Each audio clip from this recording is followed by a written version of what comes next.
Bleach fans waited patiently for over 10 years anticipating the return of the series in animated form. In that time, we have had a live-action movie, the completion of the manga, the Can't Be Your Own World light novels, with Kubo even beginning a Bleach spin-off called Burn the Witch, and him returning in August of 2021 with a Bleach one-shot chapter that sets up the story for a future Hell arc. While the Bleach anime was off air, a lot of people had written it off and had stated that it was dead. These pseudo-intellectuals were parroting opinions from YouTubers as facts. But thankfully all of that is behind us because the 1000 Year Blood War arc anime has successfully proved most of the detractors wrong. With its incredible animation and for the most part a very faithful and improved adaptation of the manga material, Bleach really has come back stronger than ever. And in this video I want to go and talk about the entire first part of the Bleach 1000 Year Blood War arc anime, which had started on the 10th of October 2022 and had wrapped up on the 26th of December 2022. Now make sure to stick around until the end of this video where I'll talk a bit more about what Kubo and the anime staff have in store for Cour 2. The first part of the 1000 Year Blood War arc anime adapts 63 chapters into 13 episodes, spanning from chapter 480 all the way down to chapter 542. It averages at about 4.8 chapters adapted per episode. Now a lot of the comedic moments were cut,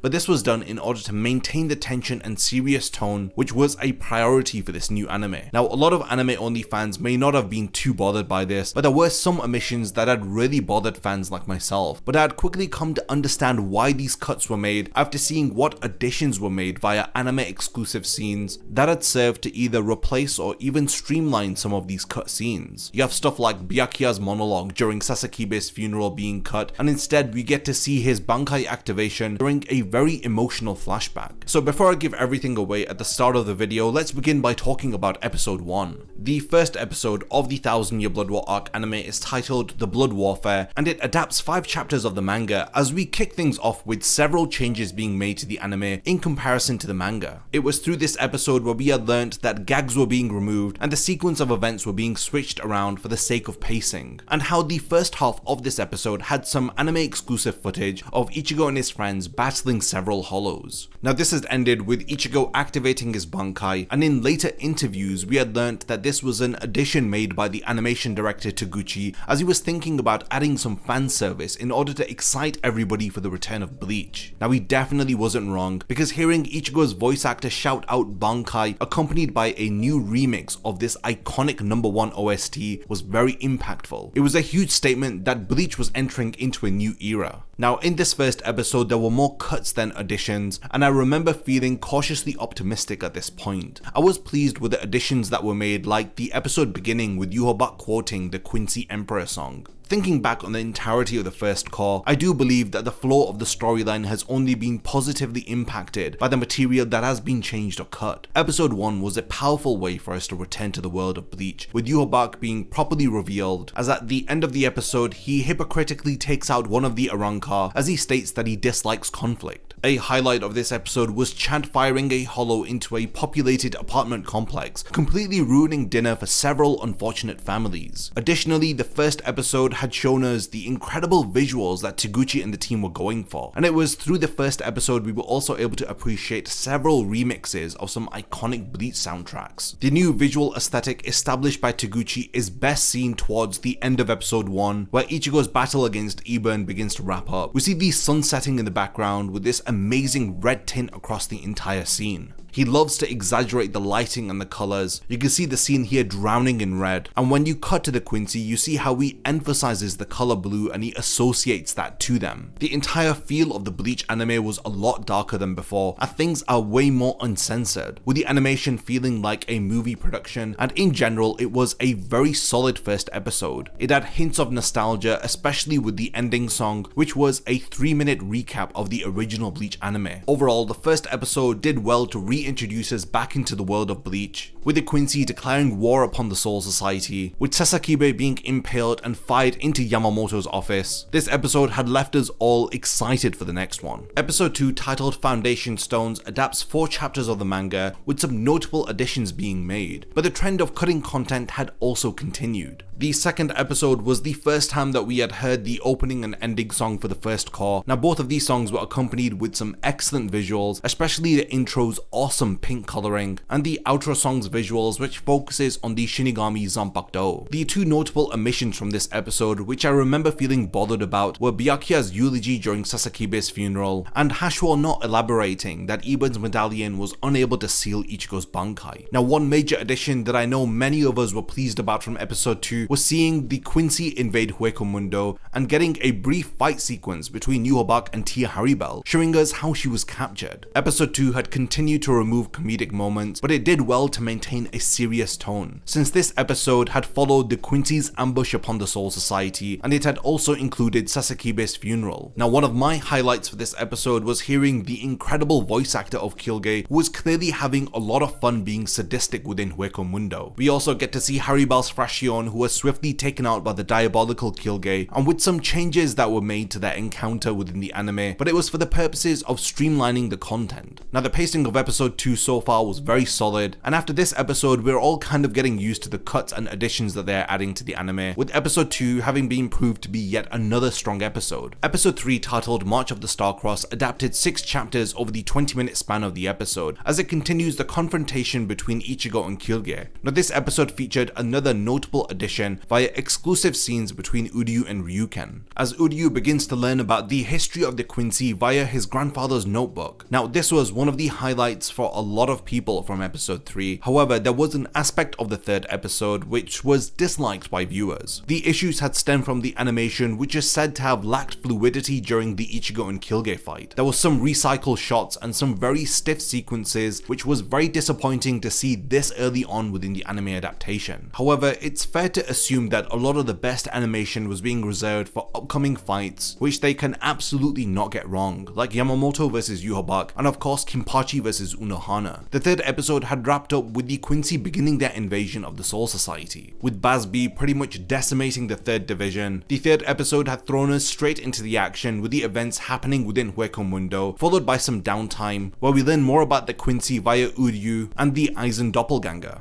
with the events culminating in the start of the Quincy's first proper invasion of the Soul Society. On a cool side note, episode 3 was the first time that we see Rukia and Renji within the new anime. Episode 4, titled Kill the Shadow, adapted 5 chapters of manga content, and it had started with a 3-minute recap, which was really unnecessary, and this may have been hints that the production team had struggled with this episode and they had needed this recap in order to pad out the time. I mean, the time that was taken up by this recap could have easily gone towards more anime only scenes, like expanding upon Ichigo vs Kyuuge. Now, in my opinion, this long recap was the lowest point of the first core, and in all honesty, things were only on the up from here as we begin a trend of one strong episode after the other. The 4th episode revealed the 4 captains losing their Bankai, and we get to hear the voice actors for several Sternritters, with Bambietta's voice being a highlight for me personally. Episode 4 also featured 2 minutes of anime only footage where we get to see the captains use their Shikai against the Sternritters. It is after these brief encounters where they learn that they have no choice but to activate their Bankai. I love the overall pacing, music and animation as the Soul Society was being turned upside down. This was the first episode where it had truly felt like there was just so much going on at once and it was just too much to take in. This 4th episode had ended with Ichigo being trapped within Kyuuge's prison. Episode 5, titled Wrath as a Lightning, adapted 6 chapters of manga material, with this being one of the best paced episodes. A lot of scenes that were adapted were given room to breathe within the anime, and we even had one of the best anime only sequences from the first core happen in this episode. Wrath as a Lightning had featured the Sasakibe flashback where he had revealed his Bankai for the first time in front of a younger Yamamoto. In my opinion, this was well worth the wait, and I think that it was better than Byakuya monologuing why Sasakibe was a legend. Kubo always prefers to show rather than tell, and the anime definitely had stayed faithful to his writing philosophy, with the changes that were made in order to convey the legacy of Sasakibe to us. The anime over the 5 episodes not only cut down comedic moments, but that carefully removed any moments where the same piece of information is told twice, but with different wording. Now, this can happen within the manga as the author pads out the chapter in order to fill the material that's required for a weekly chapter deadline. When episode 5 had dropped, a lot of people, including myself, were quick to dub it as the best episode thus far, with Byakuya's defeat being depicted in such a merciless manner, especially the scene where he gives into fear after he sees Rukia's decomposition decomposing face. This was executed so masterfully within the anime. This is followed by an anime exclusive scene that reveals that Rukia was beaten by Meninas during the first invasion. Now while Byakuya vs Asnot was incredible, my favorite moment from this episode was definitely seeing Yamamoto's revenge, along with the very emotional flashback which had pulled at my heartstrings. Now despite the overall amazing level of production quality within episode 5, I don't think anything could have prepared us for what was about to unfold within episode 6. The 6th episode, titled The Fire, adapted 5 chapters of the manga into one of the greatest pieces of Bleach animation that any of us will ever see. Before the anime had begun airing, Kubo himself had stated that he was looking forward to everyone witnessing Yamamoto vs Yhwach for themselves. Honestly, we all know why he was so excited after seeing this episode, and I'm confident that many of you had to watch this episode twice in order to fully digest what on earth had just happened. Experiencing the 1000-Year Blood War arc anime was very surreal, and I remember with each episode waiting an entire week, and after watching every episode feeling like they were getting shorter and shorter. This was thanks to the amazing pacing that the anime staff had worked so hard to establish. The episode had felt shorter, with the wait for the next installment feeling even longer. Episode 6 had suddenly become our favorite episode as we saw the activation of Yamamoto's Bankai, as well as seeing Aizen speaking to Yhwach in an all-new anime exclusive scene. My highlight for this episode was seeing Zanka no Tachi South with the incredible blend of 3D and 2D animation, with the effortless transitions from a fiery landscape to a scorching sunny day after Yamamoto activates the first phase of his Bankai. For a lot of us, it was episode 6 that had solidified it was well worth the 10-year wait in order to see Bleach animated again. Taguchi and the anime staff did Zanka no Tachi so much justice. This episode had also continued to show us anime-only scenes with Yamamoto vs Yhwach being slightly extended, as well as Uryu learning about the Quincy history via his granddad's notebook. And lastly, Aizen's talk with Yhwach being fully revealed, as well as seeing some glimpses of the original battle between Yamamoto and Yhwach, which was a sign of things to come, as the next episode features another much loved addition to the anime, which all of us could not stop talking about when it had happened. Episode 7, titled Born in the Dark, adapts 4 chapters of the manga. Episode 7, titled Born in the Dark, adapts 4 chapters of the manga in one of the most faithfully adapted episodes that we have had. There were very little cuts or changes made in comparison to the manga, and before this episode had even released, Kubo had actually surprised all of us with a full color manga spread of the original Gotei 13, and this episode had once again surprised us all by actually showing a short flashback of the original battle between the Shinigami and the Quincy, with these new designs by Kubo making their debut. We saw the merciless original Gotei 13 in action, as well as the battle between Yamamoto and Yhwach from 1,000 years ago, which reveals that Sasakibe had assisted Yamamoto in defeating the Quincy leader. This by far was one of the best starts to any episode from the first core, and once again episode 7 had fallen victim to recency bias, with it becoming the best episode yet, as it had slowed down the pacing by only adapting 4 chapters of the manga, allowing us to see some very nice anime only footage of Ichigo's battle against Yhwach, which had felt more fleshed out within the anime in comparison to the manga, where it was pretty much a squash match. Ichigo vs Yhwach was animated really well, as well as Ichigo's voice actor delivering some of his best work within this episode. A lot of doubt about this new Bleach anime was pretty much eliminated following the release of episodes 6 and 7, which had proven that the anime staff as well as Kubo are being very careful with what they are removing, so that they can expand on specific fight scenes and include never before seen anime only material. Also, the level of animation quality had left a lot of people speechless. I remember reading comments made by Bleach haters who had conceded that the new anime is really good, but Bleach fans don't deserve it, and we should consider ourselves very lucky. With how well the anime has adapted material so far, people had very high hopes for Everything But the Rain, and of course The Blade Is Me. Following the highs of episode 6 and 7, we get to experience some downtime with episode 8, titled Shooting Star Project Zero Mix. This episode adapts 5 chapters of the manga into this 20-minute episode. Episode 8 did cut out several scenes, and it had toned down the comedic moments, especially involving Kon, so that you can really feel the devastating impact following the first Quincy attack. There was a big change of pace as things had slowed down, and we had sat in with the feelings of characters. Now, while it wasn't one of the strongest episodes of the first core, it was a much needed breather that had introduced us to the Zero Division, as well as establishing Ichigo's goal to reforge his broken Zanpakuto in the coming episodes. I also did like this addition that they had made with this anime only visual where Kukaku mentions her uncle, and we see a flashback of Isshin wearing his captain's coat standing beside Ganju and Kukaku. Episode 9, titled The Drop, adapts 3.5 chapters worth of manga material, and it's one of the slowest paced episodes from the first core, but because of this it's also very faithful to the manga. This episode has us following Ichigo and Renji as they exit Korinji's hot springs and they enter Hikifune's palace. My highlight for this episode was seeing Unohana and Kinpachi, and with us being introduced to their long-standing history, as it teases us for the main portion of their battle in the next episode. I loved seeing Unohana change into her murderous criminal persona, with her voice actor doing a phenomenal job of conveying her chilling dark persona, especially the line where she scolds Kinpachi for admiring his opponent during battle. Episode 9 had adapted a low chapter count because they had decided to save 1.5 chapters worth of material for the next episode, where Ichigo and Renji appear within Nimaya's palace. I had first thought that they didn't adapt this stuff because episode 10 was going to be entirely focused on Kinpachi vs Unohana with a long expanded fight, but episode 10 had turned out very different from what I had expected.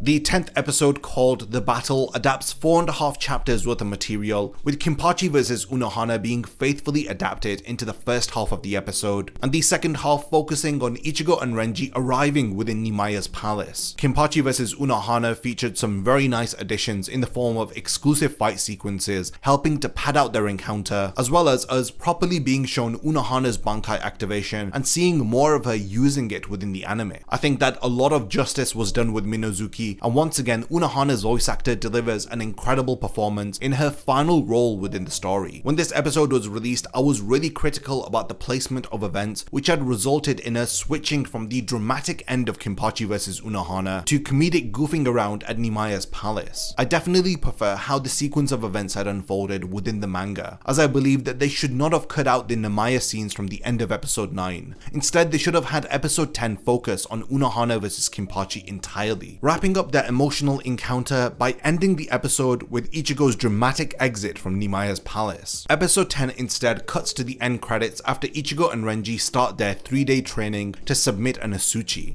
with the post-credit scene being fairly lengthy and it involving Ichigo being sent back home. Now, the manga had filled this 3-day gap with Unohana vs Kinpachi, which is what I think the anime should have done here. This would have maintained the serious tone and it would not have felt jarring transitioning from a serious fight to Nimaya joking around. Episode 11, titled Everything But the Rain, takes us 20 years into the past as Ichigo learns about his family history. Now, this episode adapts 5.5 chapters worth of manga material as we see a younger Isshin, Masaki, as well as a younger Ryuken. Now, this was another very strong episode with the visual effects emphasizing the rain during several scenes, which had helped to establish a great atmosphere, and I'd loved the effects that were used with Isshin's Zanpakuto. The final battle with White was adapted very well, and the soundtrack with Masaki intervenes was definitely my highlight for this episode. Episode 11 had featured one of the most interesting post-credit scenes, with an anime-only scene involving Hashwad appearing in front of Uryu within the world of the living, as it gives us a small bit of context as to how Uryu had joined the Sternritters. Everything But the Rain is a fan-favorite flashback, and the anime really did well to adapt the first half of it into this episode. Now, once again, trimming down comedic moments, streamlining certain scenes, and then maintain the pacing that has been established from the very first episode of this anime. Episode 12 and 13 were released together on the 26th of December. Episode 12 was titled Everything But the Rain, June Truth, and it adapts 4.5 chapters of the manga, and thus concluding the Everything But the Rain short flashback. My highlight of this episode was seeing the anime-only visuals of Masaki being compared to the radiant sunlight, as well as Masaki's holification being explained a bit better within the anime, as I remember having to reread it several times within the manga in order to make sense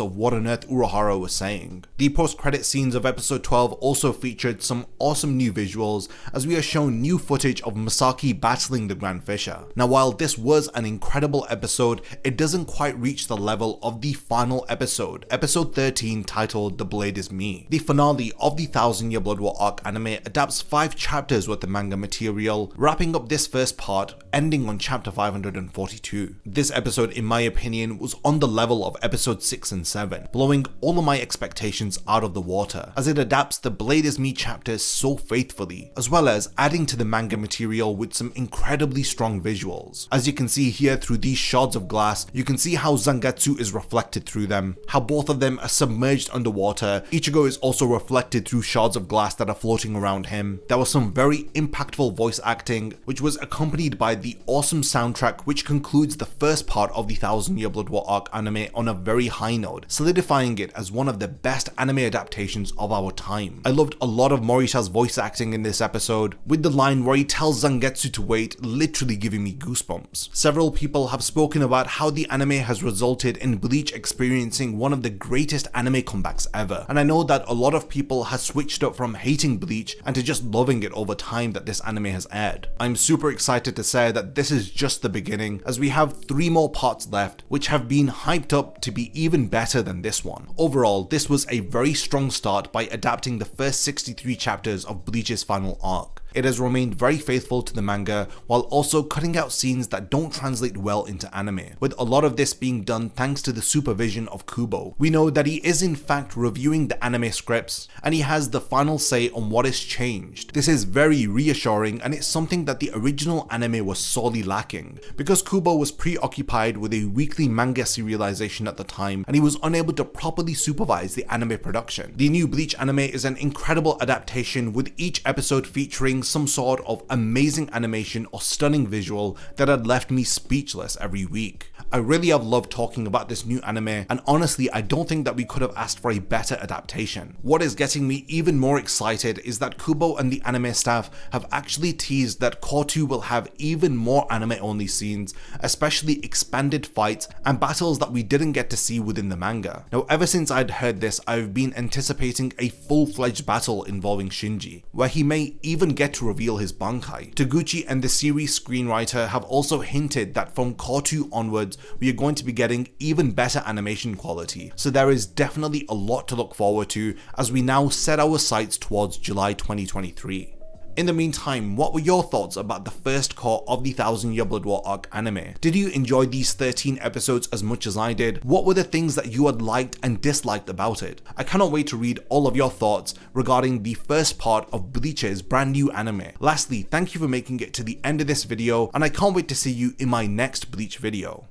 If you enjoy my content, then you can support my channel through Patreon for as little as $1 a month, or even through YouTube by becoming a channel member. You will gain access to exclusive channel perks and a Discord server which I frequently use. So become a member of my Zero Division and be the first to know about my upcoming videos. And once again, thank you for sticking around till the end of the video, and whatever you contribute will mean a lot to me.